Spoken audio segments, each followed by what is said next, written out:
3 buah kitab atau buku catatan tentang umat manusia yang ada di surga. Inilah isinya.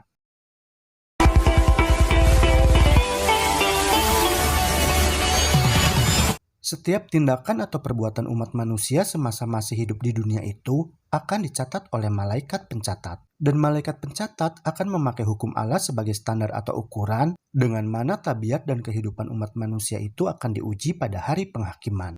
Alkitab menerangkan bahwa terdapat 3 buah buku catatan di surga. Ketiga buah buku catatan di surga itu mencatat nama-nama dan segala perbuatan seluruh umat manusia. Dan semua catatan tentang kita itu akan menentukan keputusan pada pengadilan akhir. Ketiga jenis catatan atau buku di surga itu adalah yang pertama, kitab kehidupan tertulis dalam Wahyu 20 ayat 12 dan 15. Yang kedua, kitab peringatan tertulis dalam Maleakhi 3 ayat 16. Yang ketiga, kitab kematian atau buku catatan dosa tertulis dalam Yesaya 65 ayat 6 sampai 7. Lalu, kapan ketiga buku itu akan dibuka? Alkitab menjelaskan bahwa ketiga buku itu akan dibuka yaitu sejak dimulai pekerjaan penyucian di surga, Daniel 7 ayat 9 sampai 10, atau sejak dimulai periode hari grafirat surgawi, yaitu pada saat Kristus memulai fase penghakiman terakhir dari pelayanan rangkap 2-nya di surga, tertulis dalam Ibrani 8 ayat 1 sampai 2. Saat ini Yesus sudah berada di dalam bait suci surgawi sebagai imam besar dan juga hakim, dan sedang mengadakan penghakiman pemeriksaan kepada seluruh umat manusia yang masih terus berjalan hingga hari pengadilan akhir.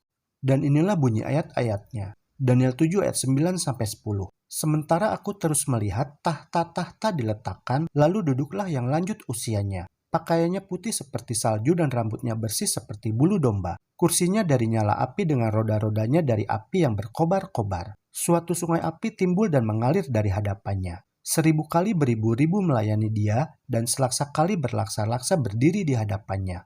Lalu duduklah majelis pengadilan dan dibukalah kitab-kitab.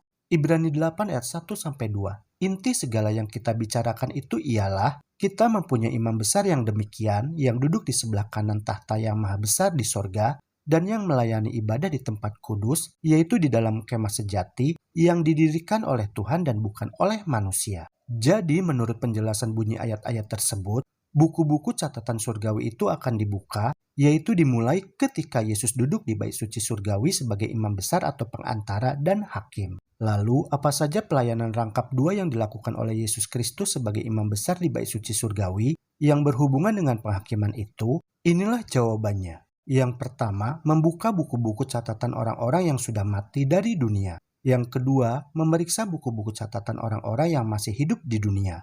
Jadi, karena saat ini kita masih hidup, maka itu gunakanlah kesempatan hari ini untuk mengakui dosa-dosa kita kepada Yesus sebagai imam besar kita di surga. Sebab dosa-dosa yang telah kita akui tersebut, nantinya dosa-dosa kita itu akan dihapuskan dari buku catatan di surga. Ibrani 7 ayat 25. Karena itu ia sanggup juga menyelamatkan dengan sempurna semua orang yang oleh dia datang kepada Allah. Sebab ia hidup senantiasa untuk menjadi pengantara mereka.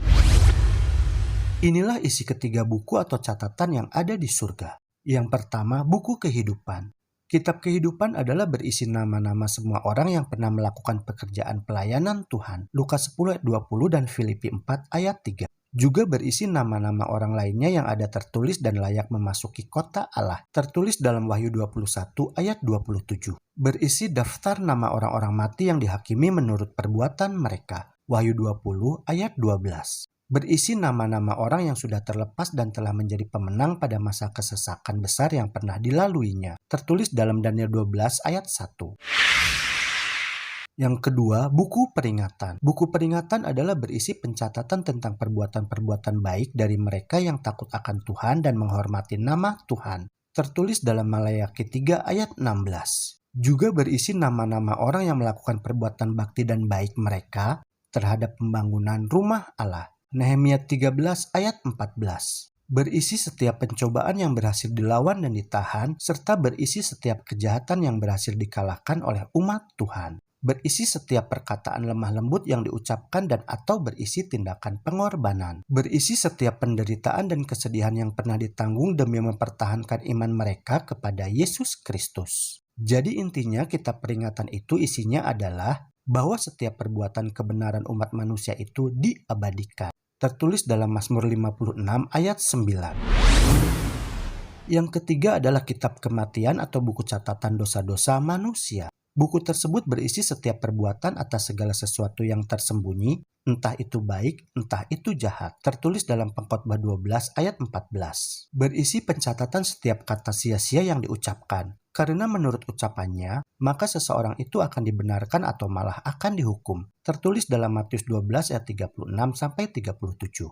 Berisi pencatatan apa yang direncanakan dalam hati umat manusia, tertulis dalam 1 Korintus 4 ayat 5. Berisi pencatatan segala kesalahan pribadi maupun kesalahan nenek moyang setiap orang, tertulis dalam Yesaya 65 ayat 6 sampai 7. Atau dengan kata lain, kitab kematian atau buku catatan dosa itu adalah berisi tentang segala maksud-maksud dan motif-motif umat manusia yang tersembunyi. Yang semuanya itu nantinya akan tampak tercatat dalam daftar kitab kematian. Dan buku tersebut tidak akan pernah salah dalam mencatat semua yang pernah dilakukan oleh umat manusia.